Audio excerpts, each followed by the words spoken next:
والصلاة والسلام على أشرف الأنبياء والمرسلين وعلى آله وأصحابه أجمعين. أما بعد فأعوذ بالله من الشيطان الرجيم. بسم الله الرحمن الرحيم. ومن أحسن قولا ممن دعا إلى الله وعمل صالحا وقال إنني من المسلمين. صدق اللہ العظیم.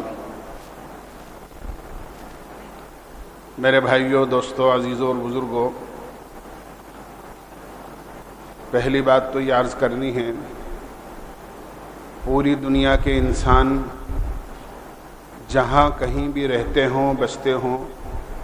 کسی بھی رنگ و روپ کے ہوں، کسی بھی ملت اور مذہب کے ہوں، کسی بھی زبان کے بولنے والے ہوں،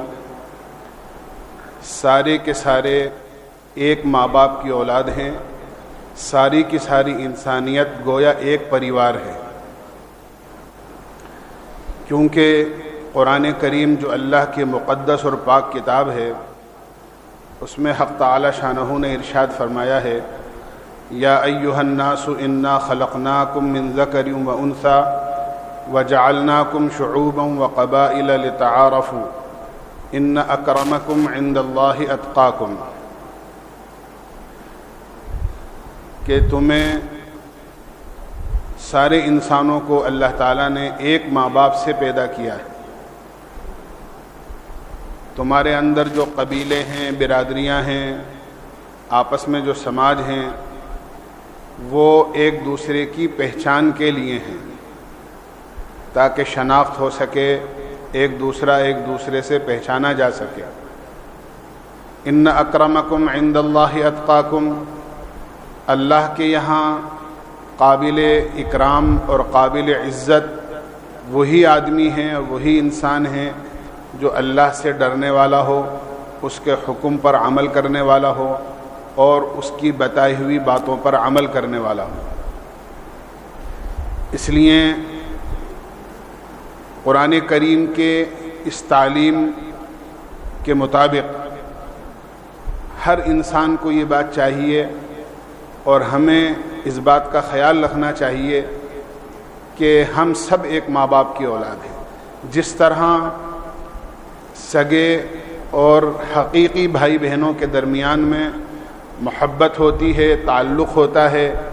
ایک دوسرے کا خیال رکھا جاتا ہے، ایک دوسرے کی خوشی ہوتی ہے، ایک دوسرے کی تکلیف ہوتی ہے. خدا نہ خواستہ پریوار کا اور خاندان کا کوئی بھی آدمی اگر کسی تکلیف میں مبتلا ہوتا ہے تو دوسرا آدمی اس کی تکلیف کی وجہ سے بے چین ہو جاتا ہے اور اس کی تکلیف کو دور کرنے اور ختم کرنے کی پوری کوشش کرتا ہے. اگر کسی ایک کو خوشی ہوتی ہے تو وہ خوشی سب کو ہوتی ہے، کسی ایک کو تکلیف ہوتی ہے تو وہ سب کو تکلیف ہوتی ہے. بالکل اس کی مثال حدیث پاک میں اس طرح دی گئی ہے کہ جیسے انسان کا جسم ہوتا ہے، سر کے بالوں سے لے کے پیر کے ناخن تک یہ انسان کا پورا جسم ہے. اس میں اللہ تعالیٰ نے جو انسان کے اعضاء یعنی انسان کے جسم کے جو پارٹس بنائے ہیں وہ سارے کے سارے بالکل الگ الگ ہیں. شکل بھی الگ ہے اور ہر ایک کا کام بھی الگ ہے. آنکھیں ہیں، ان کی شکل الگ ہے، ان کا کام دیکھنا ہے. کان ہے، اس کی شکل الگ ہے، اس کا کام سننا ہے. زبان ہے، اس کی شکل الگ ہے، اس کا کام بولنا ہے. پیر ہیں، اس کا کام الگ ہے، اس کی شکل الگ ہے. ہاتھوں کی شکل الگ ہے، اس کا کام الگ ہے. سب کی شکلیں الگ الگ ہیں، سب کے کام الگ الگ ہیں. اور ایک بہت بڑی خوبی کی بات یہ ہے کہ ہر عضو، انسان کے جسم کا ہر پارٹ اپنے لیے کام کم کرتا ہے، دوسرے کے لیے کام زیادہ کرتا ہے. آنکھ اپنے لیے نہیں دیکھتی بلکہ دوسرے کے لیے دیکھتی ہے. ہاتھ اپنے لیے کام بہت کم کرتے ہیں، دوسرے کے لیے کام زیادہ کرتے ہیں. پیر اپنے فائدے کے لیے کم چلتے ہیں، دوسروں کے لیے زیادہ چلتے ہیں. کان اپنے کام کے لیے سنتے کم ہیں، دوسروں کے لیے زیادہ سنتے ہیں. ہر ایک دوسرے کے کام زیادہ آ رہا ہے، اپنا کام مختصر بلکہ بالکل نہ کے درجے میں کر رہا ہے. بالکل پورا انسانی سماج، انسانی برادری، پوری دنیا کے انسان اسی طرح ہونے چاہیے، اس لیے کہ یہ قرآن کریم کی تعلیم اور اسلام کی شکشا ہے کہ ساری دنیا کے انسان اس طرح محبت اور اس طرح اچھے تعلق اور اس طرح بالکل ایک دوسرے کے ساتھ بھائی چارگی کے ساتھ زندگی بسر کریں، جس طرح ایک پریوار کے لوگ آپس کے اندر رہتے ہیں، ایک خاندان کے لوگ رہتے ہیں، ایک گھرانے کے لوگ آپس کے اندر مل جل کر رہتے ہیں، تاکہ ایک دوسرے کی کمی کو نظر انداز کیا جائے اور ایک دوسرے کی خوبی کو سامنے لا کر اور اس کو سب کے سامنے پیش کیا جائے۔ اس کا سبق تو ہمیں اسی سے مل جاتا ہے کہ دنیا میں جس وقت انسان اپنا پہلا قدم رکھتا ہے اور ماں کے پیٹ سے جو بچہ پیدا ہوتا ہے، اس کو سب سے پہلی جو چیز دنیا میں ملتی ہے وہ محبت ہے، اس کے علاوہ کوئی دوسری چیز نہیں ملتی۔ ابھی اس کے منہ میں کوئی رزق نہیں گیا، ماں کا دودھ نہیں گیا، اس کو شہد چٹاتے ہیں وہ شہد نہیں گیا، ابھی اس نے نماز نہیں پڑھی، اس نے روزہ نہیں رکھا، اس نے کوئی تعلیم حاصل نہیں کری، اس نے حتیٰ کہ ابھی کپڑے بھی نہیں پہنے جس حال میں ماں کے پیٹ سے آیا تھا، لیکن دنیا میں آتے ہی سب سے پہلے اس کو جو چیز ملتی ہے وہ محبت ملتی ہے۔ جو لوگ پیدائش کے وقت اس کے پاس موجود ہوتے ہیں وہ بڑی محبت کے ساتھ اس کو صاف کرتے ہیں، اس کو صاف کپڑے میں لپیٹتے ہیں، اس کی پوری پرورش کا انتظام کرتے ہیں، اور ماں آتی ہے، ماں کو پتہ چلتا ہے تو ماں محبت کا اظہار کر رہی ہے، باپ کو پتہ چلتا ہے تو باپ محبت کا اظہار کر رہا ہے، خالہ کو پتہ چل رہا ہے تو خالہ محبت کا اظہار کر رہی ہے، ماموں کو پتہ چل رہا ہے تو ماموں محبت۔ سب سے پہلی جو چیز دنیا میں آنے کے بعد انسان کو ملتی ہے وہ سوائے محبت کے دوسری کوئی چیز نہیں ہے۔ اس لیے میرے بھائیوں، دوستو، بزرگوں، انسان کا سب سے پہلا شیوا یہ ہونا چاہیے اور سب سے پہلی قرآن اور حدیث کی اور اسلام کی تعلیم یہ ہے کہ ساری دنیا کے انسان آپس میں محبت کے ساتھ رہیں۔ محبت کے ساتھ رہنے کا مطلب یہ ہے کہ ایک دوسرے کے کام آئیں، ایک دوسرے کی ضرورت کو اپنی ضرورت سمجھیں۔ اگر کوئی بھوکا ہے تو اس کو کھانا کھلانا ایسا سمجھیں جیسے خود کھانا، کوئی پیاسا ہے تو اس کو پانی پلانا ایسا سمجھیں جیسے خود پانی پینا، کوئی بیمار ہے تو اس کو دوا اور علاج کا انتظام کرنا ایسا سمجھیں جیسے اپنا علاج۔ بالکل اس طرح ایک محبت کے ساتھ جس طرح ایک گھرانے کے لوگ رہتے ہیں بالکل اس طرح رہیں۔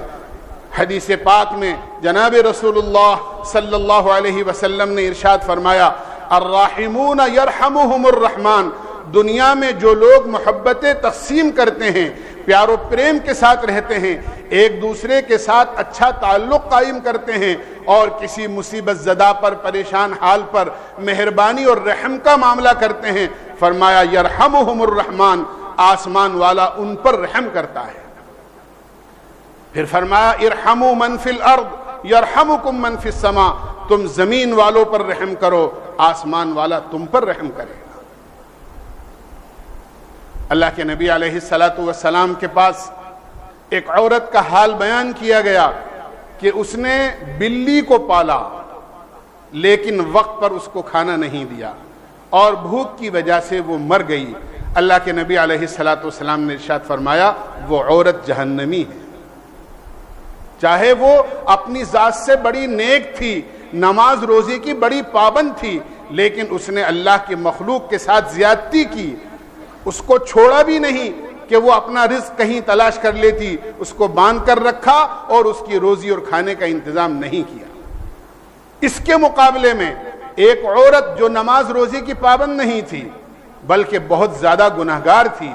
اس نے ایک پیاسے کتے کو دیکھ کر پانی پلایا، اللہ کے نبی علیہ الصلاۃ والسلام نے ارشاد فرمایا کہ میں نے اپنی آنکھوں سے اسے جنت میں دیکھا ہے۔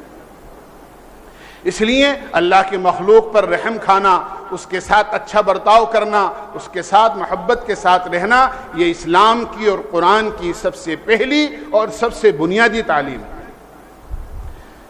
دوسری چیز مجھے یہ عرض کرنا ہے، رمضان المبارک بہت تیزی کے ساتھ گزر رہا ہے، اکثر حصہ گزر گیا، چند دن اس کے باقی ہیں۔ رمضان المبارک اللہ تعالی ہمیں اس لیے دیتے ہیں تاکہ ہماری تربیت ہو، ہماری ریپیرنگ ہو، ہماری سروس ہو، اس لیے رمضان المبارک کا مہینہ دیا جاتا ہے۔ 11 مہینوں کے اندر جو ہم سے غلطیاں ہو گئی ہیں، چوک ہو گئی ہے، اللہ کی نافرمانیاں ہو گئی ہیں، اللہ نے جن کاموں کو کرنے کا حکم دیا تھا ان میں کوتاہی ہوئی، جن سے منع کرنا اللہ تعالیٰ نے منع کیا تھا اور رکنے کا حکم دیا تھا، ہم ان سے نہیں رک سکے اور وہ غلطیاں ہم سے ہو گئیں۔ رمضان المبارک کا مہینہ اس لیے آتا ہے تاکہ ہم اللہ سے توبہ کریں، استغفار کریں، اور توبہ اور استغفار کے ذریعے سے اپنے گناہوں کو اللہ سے دھلوا دیں، اپنے آپ کو پاک صاف کرا لیں، تاکہ نئی زندگی کے لیے جس طرح گاڑی ورک شاپ میں جا کر دوبارہ سے تیار و نئی ہو کر آ جاتی ہے اور اس کی سروس اور ریپیئرنگ ہو جاتی ہے، اسی طرح رمضان المبارک میں مسلمان کو ایک نئی زندگی میسر ہوتی ہے، ایک تازگی میسر ہوتی ہے، ایمان کی بڑھوتری، نماز کا شوق، عبادت کا شوق، زکوٰۃ اور خیرات کے ذریعے سے اللہ کی مخلوق کے ساتھ ہمدردی کا جذبہ اور شوق، دعاؤں کے اہتمام کے ذریعے سے اپنے مالک حقیقی کے سامنے اپنی ضرورتیں رکھنا، اس سے مانگنا جس کے پاس ایسے لامحدود خزانے ہیں کہ اگر ساری دنیا کے انسان اور جنات مل کر ایک میدان میں جمع ہو جائیں اور ہر ایک اپنی خواہش کے مطابق ہر سوال اس سے کرے اور وہ ہر ایک کی خواہش پوری کر دے اور جس نے جو مانگا ہے سب کو دے دے، تو بھی اس کے خزانے میں اتنی کمی نہیں آئے گی جتنا کہ سمندر میں سوئی ڈبو کر نکال لی جاتی ہے اور اس کی نوک پر جو تری لگ جاتی ہے اور سمندر میں کمی آ جاتی ہے، اتنی کمی بھی سب کو سب کچھ دینے کے بعد اللہ کے خزانے میں نہیں آ سکتی۔ جس کے خزانے ایسے لامحدود ہیں اسی سے مانگا جائے، اسی سے سوال کیا جائے، جھولی اسی کے سامنے پھیلائی جائے، ہاتھ اسی کے سامنے اٹھائے جائیں، اور ڈرا اس سے جائے جس کی لاٹھی بے آواز ہے، وہ جب کسی کی پکڑ کرنے پر آتا ہے، ان بطش ربک لشدید، اللہ کی پکڑ زبردست ہے، جس کی لاٹھی بے آواز ہے اس سے ڈرو۔ پوری دنیا کے انسانوں کو اس ترقی کے دور کے اندر اپنی طاقت پر بہت بڑا گھمنڈ تھا، اللہ نے عذاب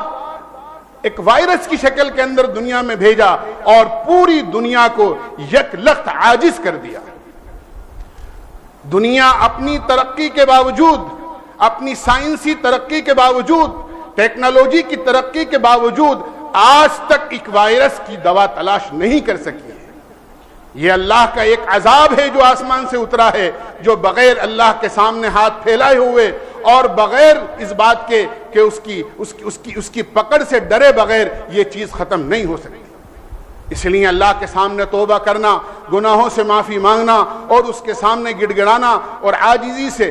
یہ چیزیں بادشاہ بن کر ختم نہیں ہوں گی، یہ چیزیں فقیر بن کر ختم ہوں گی۔ ایک آدمی اپنے مالک حقیقی کے سامنے اپنی ساری طاقت اور قوت کا انکار کر کے میں کچھ نہیں ہوں، میرے پاس جو اسباب ہے وہ کچھ نہیں ہیں، ان سے کچھ نہیں ہوگا، جو کچھ ہوگا اللہ کے حکم سے ہوگا، جو کچھ کرے گا اللہ کرے گا، اس کے سامنے آنسو بہانے سے، گناہوں سے توبہ کرنے سے اور اس سے اس عذاب کے ٹلنے کی دعائیں مانگنے سے ہوگا۔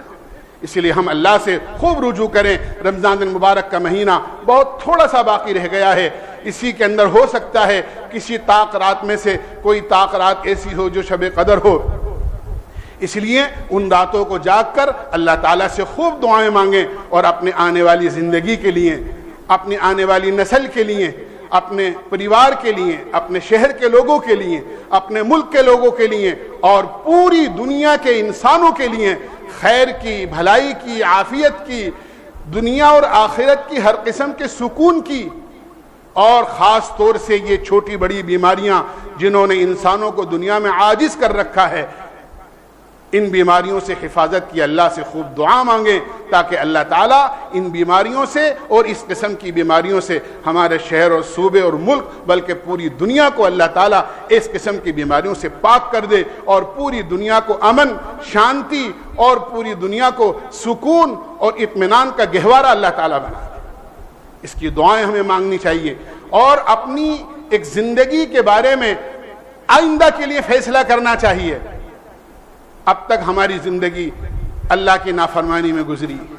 ہم میں سے کوئی یہ نہیں کہہ سکتا کہ میں دودھ کا دھلا ہوا ہوں، اللہ کی 100% فرما برداری کرتا ہوں۔ یقیناً ہم گنہگار ہیں، سر کے بالوں سے لے کے پیر کے ناخن تک گناہوں میں غرق ہیں اور ڈوبے ہوئے ہیں۔ ہم اللہ سے سچی توبہ کر کے آئندہ کی زندگی کے لیے عہد کریں، اللہ کی نافرمانی نہیں کریں گے، ہم نماز نہیں چھوڑیں گے، ہم قرآن کریم کی تلاوت نہیں چھوڑیں گے، ہم کسی کو دغا نہیں دیں گے، ہم کسی سے جھوٹ نہیں بولیں گے، ہم کسی کے ساتھ زیادتی اور ظلم نہیں کریں گے، ہم کسی کے ساتھ انیائے نہیں کریں گے۔ ہم جس طرح ایک پریوار کے لوگ محبت کے ساتھ رہتے ہیں اسی طرح محبت کے ساتھ رہیں گے، اللہ کا حکم بھی پورا کریں گے، اس کی بات بھی مانیں گے، اس کے فرما بردار بھی بن کر رہیں گے، اور دنیا میں اللہ کے مخلوق کے ساتھ میں اللہ نے اور اس کے پیارے حبیب نے جس طرح رہنے کے لیے، بسنے کے لیے اور جس طرح زندگی گزارنے کی ہمیں تعلیم دی ہے، اسی طرح محبت کے ساتھ اللہ کے مخلوق کے ساتھ رہیں گے۔ ایک اچھا انسان اور اپنے ملک اور اپنے شہر کا ایک اچھا ناگرک بن کر زندگی گزاریں گے کہ جس طرح ایک اچھا انسان ہوتا ہے، اور اس کی زندگی، اچھا انسان وہ ہوتا ہے جو سب کے لیے اچھائی چاہتا ہے۔ اگر کوئی اس کے ساتھ برائی کرتا ہے تو وہ بھی اس کے لیے اچھائی چاہتا ہے۔ اللہ کے نبی علیہ الصلوۃ والسلام نے ہمیں عملی طور پر صرف زبان سے نہیں بلکہ عملی طور پر اس بات کی تعلیم دی ہے۔ حضرت عائشہ رضی اللہ عنہا نے ایک مرتبہ آقا مدنی سرکار دو عالم صلی اللہ علیہ وسلم سے پوچھا، اے اللہ کے حبیب، اے اللہ کے رسول، غیروں کی طرف سے آپ کو جو تکلیفیں پہنچائی گئی ہیں، کیا آپ کو ان میں سے کوئی تکلیف یاد ہے یا آپ بھول گئے؟ اللہ کے نبی علیہ الصلوۃ والسلام نے ارشاد فرمایا، عائشہ، طائف کی میدان میں جتنا تیری قوم نے مجھے ستایا ہے اور مجھ کو رلایا ہے اور جتنا مجھے پریشان کیا ہے اور جتنی تکلیف مجھے دی ہے، ساری تکلیفیں بھول گیا، لیکن طائف کی تکلیف نہیں بھلائی جاتی۔ مجھے مارا، پتھر مارے، دھکے دیے، گر گیا تو اٹھایا اور اٹھا کر پھر دھکے دیے، اور وہ نبی جس کے ایک خون کے قطرے کی قیمت ساری دنیا بلکہ اس دنیا کو اگر 70 گنا کر دیا جائے تو ایک خون کے قطرے کا بدلہ نہیں بن سکتی ہیں، آپ کی جوتیاں مبارک آپ کے خون کے جاری ہونے سے لہو لہان ہو گئی، آپ بے ہوش ہو کر گر گئے، شان قہاری کو جوش آ گیا، اللہ نے آسمان سے فرشتے اتار دیے اور انہوں نے جناب رسول اللہ صلی اللہ علیہ وسلم سے درخواست کی، آپ کہیں، آپ ارشاد فرمائیں، آپ حکم دیں تو یہ دونوں جانب کے پہاڑوں کو ملا دیا جائے۔ جس قوم نے آپ کو ستایا، جس قوم نے آپ کو پریشان کیا، جس قوم نے آپ کو تکلیف دی ہے، یہ پوری قوم دونوں پہاڑوں کے درمیان میں چکنا چور ہو جائے۔ اللہ کے نبی علیہ الصلوۃ والسلام نے ارشاد فرمایا، میں ان کو مروانے کے لیے، ختم کرانے کے لیے نہیں آیا ہوں، میں زحمت بن کر نہیں آیا ہوں، میں ان کے لیے رحمت بن کر آیا ہوں۔ مجھے امید ہے اگر انہوں نے میری بات نہیں مانی تو ان کی نسل میں ایسے لوگ پیدا ہوں گے جو اللہ کی پرستش کریں گے اور مجھے اللہ کا رسول مانیں گے۔ اور یہ فرمایا، اللہم اہدی قومی فإنہم لا یعلمون، اے اللہ تم میری اس قوم کو صحیح راستہ دکھا دے، اس لیے کہ یہ مجھے ابھی پہچانتے نہیں۔ اتنی سخت تکلیفوں کے باوجود جس نبی نے بد دعا کرنے سے انکار کر دیا، وہ نبی کیسا رحم والا ہوگا، کیسا رحم دل ہوگا۔ اس نبی کی امت میں ہم ہیں۔